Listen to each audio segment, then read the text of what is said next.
ప్రస్తుతం మిడిల్ ఈస్ట్‌లో జరుగుతున్న యుద్ధంలో భాగంగా ఇరాన్ అమెరికాకు చుక్కలు చూపిస్తోందని చెప్పుకోవచ్చు. గతంలో అంటే కొద్ది వారాల క్రితం అమెరికాకు సంబంధించిన అత్యాధునిక స్టెల్త్ ఫైటర్ జెట్ F-35ను కూల్చివేసింది. తాజాగా మరో విమానాన్ని కూల్చివేసింది. అందుకు సంబంధించిన శకలాలను సైతం ఫోటోలను తీసి వాటిని బయటి ప్రపంచానికి ఇరాన్ చూపించింది. దీన్ని బట్టి చూసుకుంటే ఇప్పటి వరకు అమెరికాకు సంబంధించిన F-35లు 2 వరకు కూలిపోయాయి. అయితే ఇప్పటి వరకు అమెరికా మా దగ్గర అత్యాధునిక యుద్ధ విమానాలున్నాయి. ఈ F-35లను ప్రపంచంలో ఏ శక్తి కొట్టలేదు. ఇవి అంత అత్యాధునికమైనవి.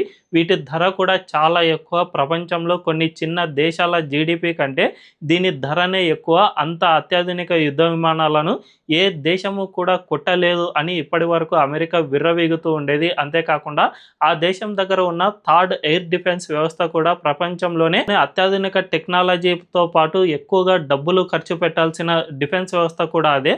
అలాంటి వ్యవస్థలను సైతం ఇరాన్ ఇట్టే కూల్చివేస్తోంది అంటే ఖచ్చితంగా భవిష్యత్తులో యుద్ధ రంగం పూర్తిగా మారిపోనుందే అని చెప్పుకోవచ్చు. ఇకపై నుంచి యుద్ధ రంగంలో ఎవరైతే ఎక్కువగా డబ్బులు పెడతారు అనే విషయంపై కాకుండా ఎవరైతే సరిగ్గా తెలివిని ఉపయోగిస్తారో వాళ్లకు మాత్రమే విజయం దక్కుతుంది అని ఈ మిడిల్ ఈస్ట్ వార్ ద్వారా స్పష్టంగా అర్థమవుతుంది.